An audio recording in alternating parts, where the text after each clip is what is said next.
Hi, Gemini, Sun, Moon, Ascendant, or Venus. This is Dane, and I'm going to be doing your January 2022 full moon reading for you. Now, I ask if this reading resonates with you. Don't forget to like, comment, and subscribe. If you're interested in any of the cards that I'm using, they will be listed and linked in the description box below. Now, before we begin this reading, let us clear the energy space, raising our own energy vibration and releasing any negativity. So take a nice deep breath in, exhaling whenever it feels comfortable for you.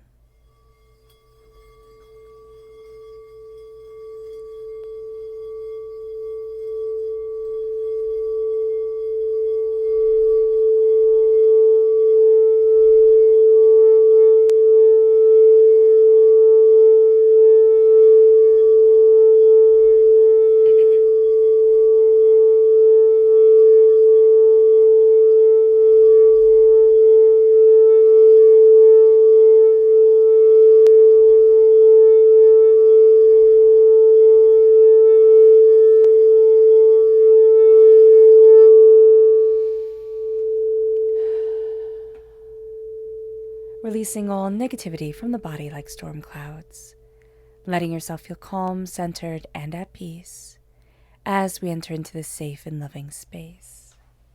So let's see what the tarot has to say, Gemini.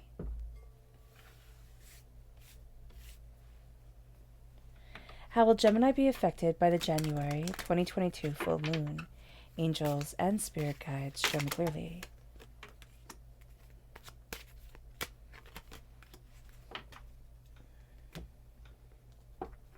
Angels and spirit guides show me clearly.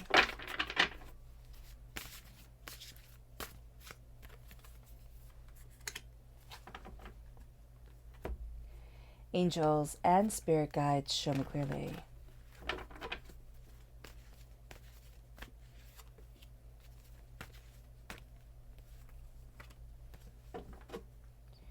Angels and spirit guides show me clearly.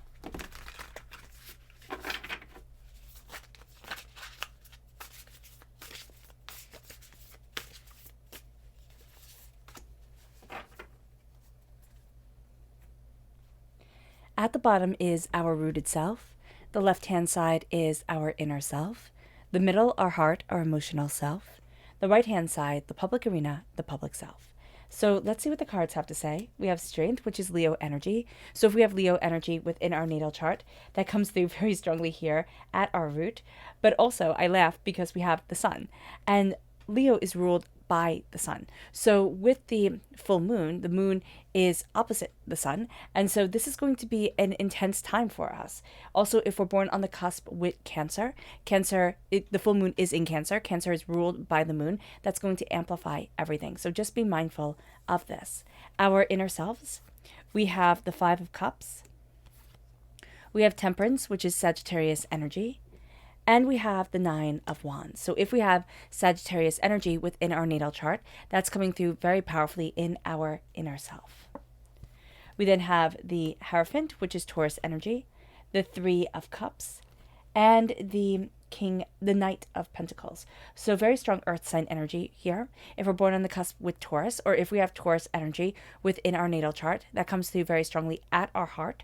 Also, if we have earth sign energy in our natal chart, that comes through very strongly at our heart as well. And that's Taurus, Virgo, and Capricorn.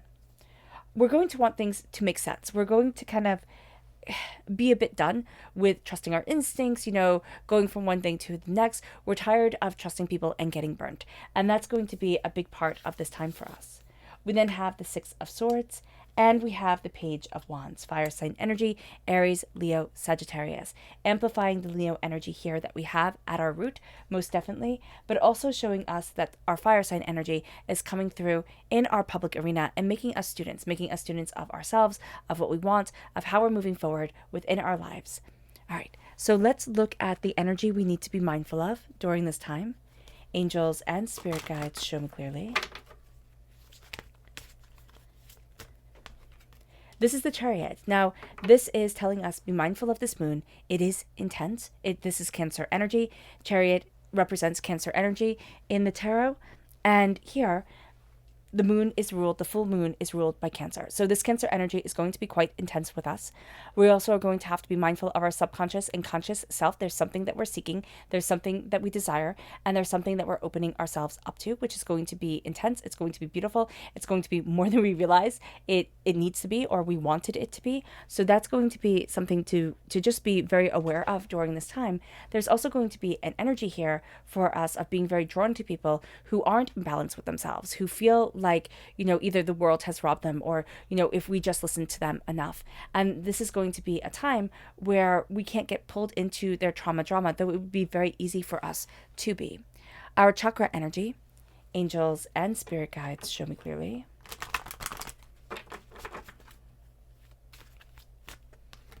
Is the inner child, the heart chakra. And I love the heart chakra, but I love it when the inner child shows up. I love doing the meditative energy, exercise of stepping back and visualizing, closing our eyes, visualizing the child that we once were and the adult that we are now, holding our arms open to that child and saying, I'm here for you. I love you. I will always listen to you. I will always care for you. I will always be on your side. And letting that child run into our arms and just letting that child feel safe, secure, and seen. It does such beautiful things for us because we cannot even understand at times how we've suppressed our inner selves, how we've taken away a power from us, how we've, written ourselves off or a learning period off in our lives where, oh my gosh, you just had to really buck it up. And here it's like, no, I see you, I hear you, and I love you. And that's sometimes all we need to tell the person that we once were. And that's very important. It doesn't even have to be our inner child. It can be whenever we went through a traumatic period in our lives. It can be, losing a job. It can be a divorce. It can be a death, or it could be something smaller. Whatever that trauma is for us that's coming up at this moment, being able to hold our arms open to that person that we once were and say, I'm here for you. No ifs, ands, or buts about it. That becomes extraordinary. Now, let's look at this moon. This moon is the full moon in Cancer, and it says here, a personal issue reaches resolution. Something very personal is going to come to a head during this time. It's going to be brought to light. It's going to be us, realizing, oh, it reaches a resolution. Yeah, it reaches a resolution. We start to heal. And that's going to be very powerful for us as we reach this resolution, as we see ourselves more and more. Now, let's talk about this astrologically speaking for just a moment. The moon is opposite the sun. And with all full moons, our family, our home, our relationships come into focus, as well as the opposite forces within our lives. So our work and our home, our wants and everybody else's wants, our needs and everybody else's needs. So we're going to see the duality of it. And it can be that this is a time where we start to get a lot more serious because that spotlight, that full moon is shined on who we are, what we want, and maybe even how we're self-sabotaging ourselves. This is a time when we seek balance. Again, we're going to seek the harmony within us. And that's going to be very much an inner thing for us because we have temperance, we have balance here in our inner selves. And we need to listen to our inner voice and the spirit that is guiding us forward. So the spirit of the information that is coming around us during this time, the spirit of, our spirit guides guiding us forward, helping us, gaining a greater understanding. The moon is going to be opposite Pluto.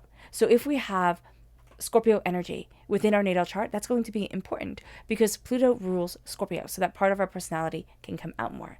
This is an aspect this aspect will see our emotions, intensify. And this will last for 2 weeks after the full moon.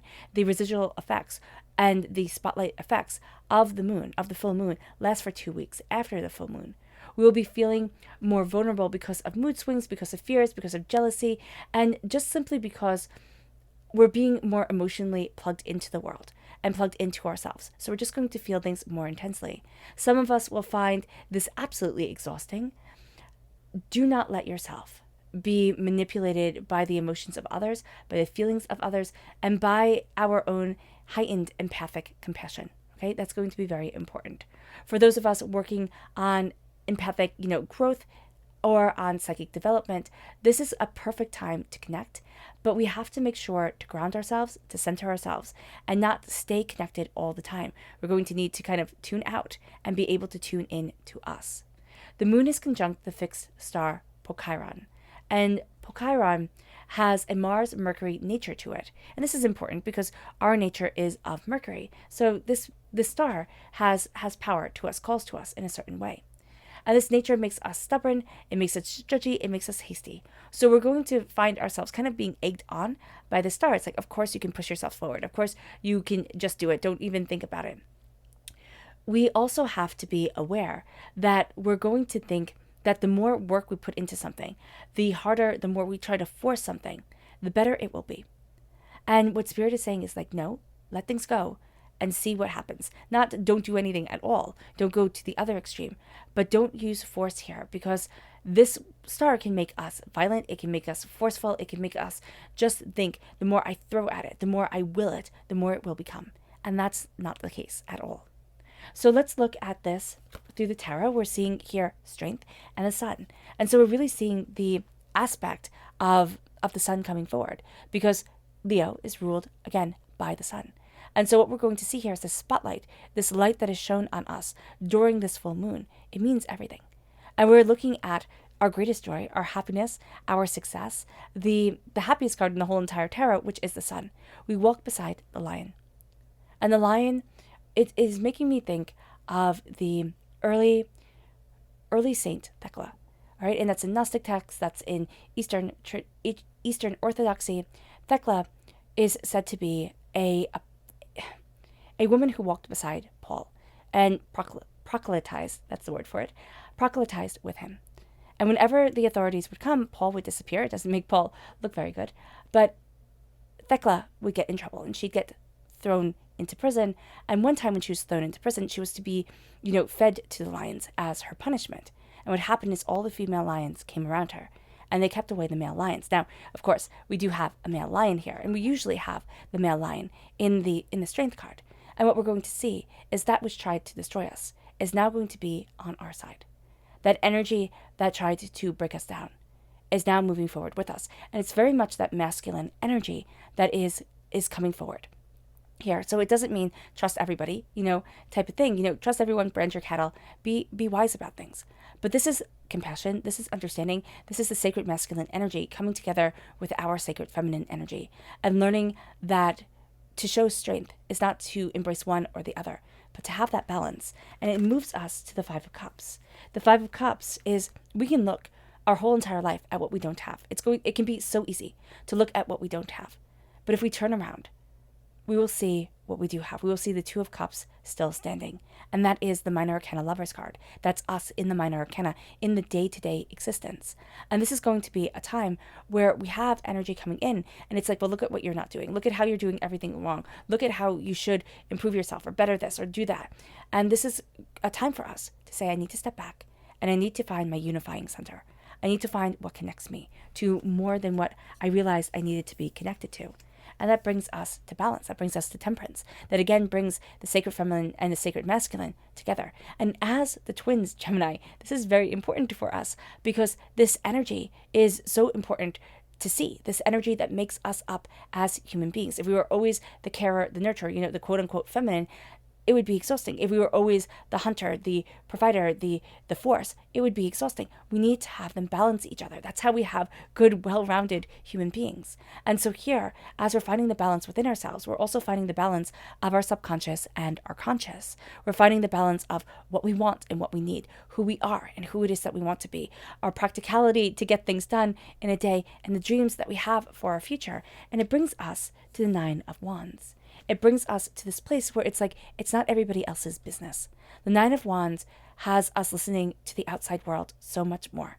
And it has us feeling rather defeated, rather overwhelmed. It can be, well, the path that I'm on, it's not going to be respected the way that I want it to be, or I'm not going to get to what I want because of it. And what Spirit is saying here is stop it. See the battles that you have fought. See the way that you have come through. Embrace the power and the dignity of the self, because we're stepping into, here, with the Hierophant, we're stepping into our traditions. We're stepping into the core fundamental values that make us who we are, that help us to move forward, that we say, this is my heart, this is my soul. This is, if I walk away from it, if I don't embrace this aspect of me, this is what will make me fall apart. And so the Hierophant in the medieval tradition is representative of the Pope. And the Pope was the medieval power. In the Western world, he was the powerhouse. And so here, this is the powerhouse of our spiritual connection, of our greater understanding of humanity. It doesn't have to be boiled down into the spiritual. That's the language I use for things. It's a language I feel very comfortable with, but it is a language that can be taken as the universe. It can be taken as just our conscious awareness of what we need to do for ourselves in order to make us feel seen, heard, and welcome within this world. It is finding peace. It is kind of, that sentiment of surrounding ourselves with love. And it's not saying I will love you because, you're my parent, my caregiver, my lover, my brother, my sister. It's not, my child. It's not putting something around it. It is saying I will love because this world operates off of love. And there is connection here. And there is healing here. And that takes a long time because do I personally believe that all people should be loved? No, I don't.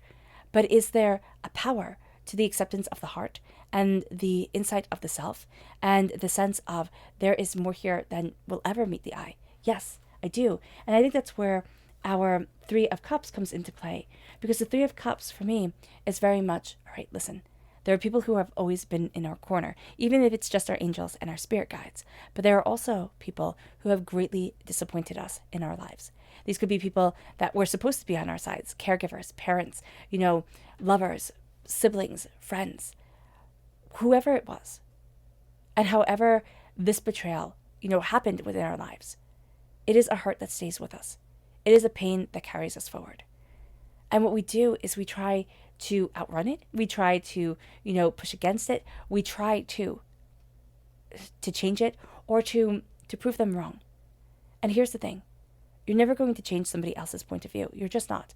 And a lot of the people who have really hurt us in our lives, they don't care. They're busy doing their own thing.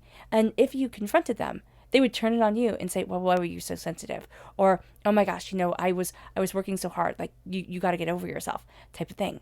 And so here we look at this pain now. And it's like, I'm not looking at the people who are supposed to hold their glasses up to me. I'm not looking at the people who were supposed to celebrate me. I'm looking at the people who did. The people who showed up. And the people who have been there for me. And again, that could just be our angels and our spirit guides. But when we start to honor the people who have actually honored us and not fall into that pattern of abuse, that pattern of I'm going to go after the person who doesn't see me, the person who doesn't love me. It's kind of like in psychology, they say with a child that is abused, that child will usually try to win over the parent who has abused them. All right. And it's kind of like if you like somebody, right? It can also be used in this way. If you like somebody and they're not really giving you the time of day, you're going to try and win them over because you should see how special I am, even if I don't really like you, in the long run, even if I'm just doing this for my own ego-based, power forward. And it brings us to the Knight of Pentacles. It brings us to, I want things to be concrete within my world. I am slowly and steadily planting seeds of greatness, of power, of intuition, of desire. I am slowly and steadily moving myself forward to more and more and more that I see within my world, that I want within my world, and that I'm going after within my world. And it brings us to the Six of Swords. Here it says explore and discovery and moving on. And that's exactly what we're doing. In the public arena, we're taking all our knowledge, all our wisdom, and we're moving forward in a very real, very solid, very powerful way. And as we do this, and especially as air sign energies, as we take this knowledge and we move forward, we start to really change the energy around us. But we also start to change the way that we see our world and ourselves and what we expect. It brings us to the Page of Wands, which says good news, communication, good news, and again, communication like a mantra around us. And we follow the good news. We follow the new news, the ways that we see things differently, the opening of certain doors, the discovery, the greater understanding, and we embrace the communication of it. We embrace communicating it within ourselves. We are really embracing the public arena as students of passion, of students of what we desire, of how we want to move forward within our lives. And it brings us to this place of power. And let us see what the moon has to say for herself. Angels and spirit guides.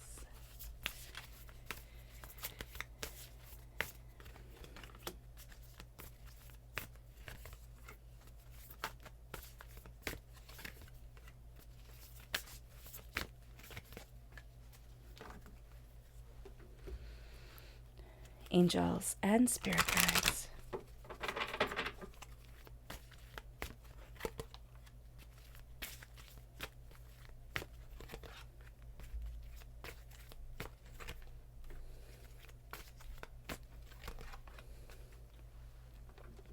And it brings us to this place here at our root, this lunar message of you're very close to achieving your goals. And this says release. Release the negativity that has been holding you back. Release the pain and the hurt and the disappointment. Because as we release, we start to really understand in ourselves that it's time to give rather than take. The masculine comes forward. It's that embrace of sacred masculine, of sacred feminine energy. It's that embrace of the different phases and faces of ourselves. Here, as we give rather than take, we give of this energy of determination, of completion, of understanding, of protection, of honoring ourselves. And that leads us to our emotional self. And it says nothing will come of this situation, blossoming. What we think is going to come of the full moon and of the 2 weeks after the full moon, it is not going to be. What we're going to find is that we're led on a different path than the one we thought we would be walking on. And it brings us to our lunar public arena message. And it says a new start is coming. This is the new moon. So when we have the new moon, which is on the 1st of February, we're going to start to embrace this energy and start to say, this is what I've been building myself up for. The new moon is the beginning of the next cycle that comes forward. And here we need to have clear boundaries, what we want, where we're headed, what we desire of our lives and for ourselves. It moves us to our subconscious lunar energy, which says, look at the bigger picture, the full moon in Sagittarius. Sagittarius, as we have represented in our inner selves, that is our sister energy.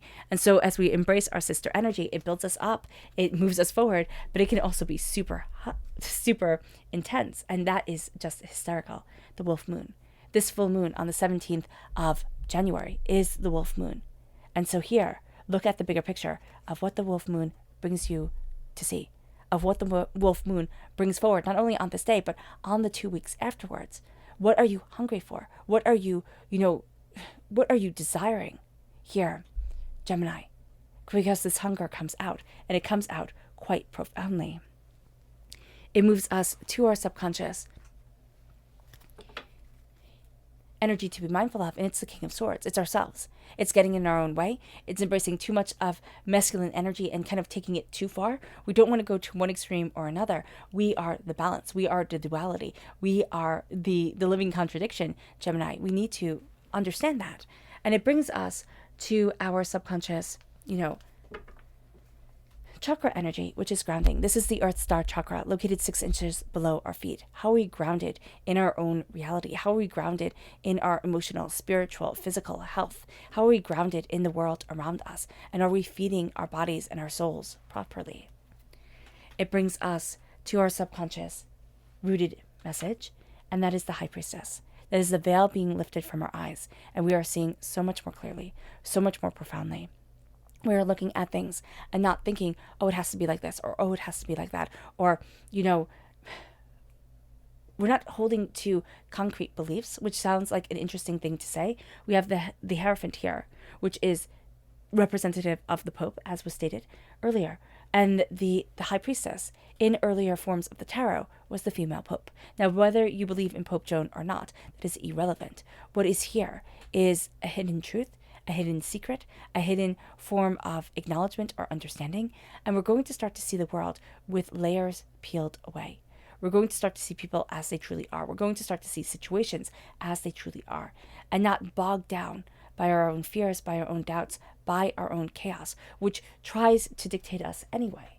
It moves us to our subconscious inner self, and that is the 3 of Swords.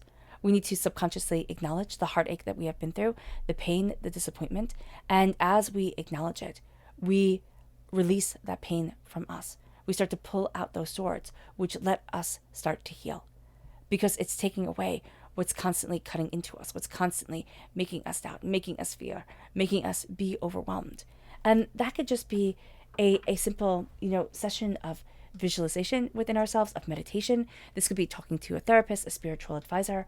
And it's like, what are the patterns? What is the pain that is there? Is it inadequacy? Is it anxiety? Is it doubt? Is it fear? Is it, being overwhelmed? Is it putting all the pressure on myself? What is it? And then can we trace that? Can we go deeper into it? Where does it come from? Why has it come there? Why is it taking up resonance within our lives? And for some of us, dictated our lives for just way too long. It moves us to, and for all of us, fear has dictated our lives for way too long. It moves us to our subconscious emotional self, and that is the Queen of Swords. We are embracing our heart. The Queen of Swords is the only, well, it's the most masculine queen within the tarot, but it's the only queen that holds a weapon. The swords are the only weapon within the tarot. And so here we hold the weapon of nobility. We hold the weapon of the mind and of the understanding and of the insight and of the ideas. We're cutting through doubts and fears and negativity, and we're seeing ourselves. And we're not apologizing for it. We're standing tall, we're standing firm, and we are once again embracing this masculine determination, this masculine energy, force around us. And we're seeing it as the blessing that it is. It's not a negative energy or negativity at all. It brings us to our subconscious public arena self, and that is the King of Pentacles. Here it is reliable, visionary, and generous, and that's exactly what we want to be. We want to be reliable within this world. We want to be a visionary, and we want to be generous with what we have accomplished and how we have accomplished what we desire. And so here with the King of Pentacles, we're embracing our prosperity, we're sowing our seeds, we're looking at what is important to us and what isn't. We're getting way more focused than we have ever been. And we're starting to say, if I want to achieve my goals, this is what I have to do. We're looking at the bigger picture, we're looking at the interconnectedness, and we are being empowered. And that is extraordinary. All right, Gemini. I hope this reading has resonated with you. I wish you nothing but light, love, peace, and happiness. May harmony always be with you. I'm sending loving, healing energy to each and every one of you. I love you all, and stay safe. Let us end this reading with a meditation, a clearing away of negative energy, a raising of our positive energy, as we embrace the power and the intensity of this time. So take a nice deep breath in, exhaling whenever it feels comfortable for you.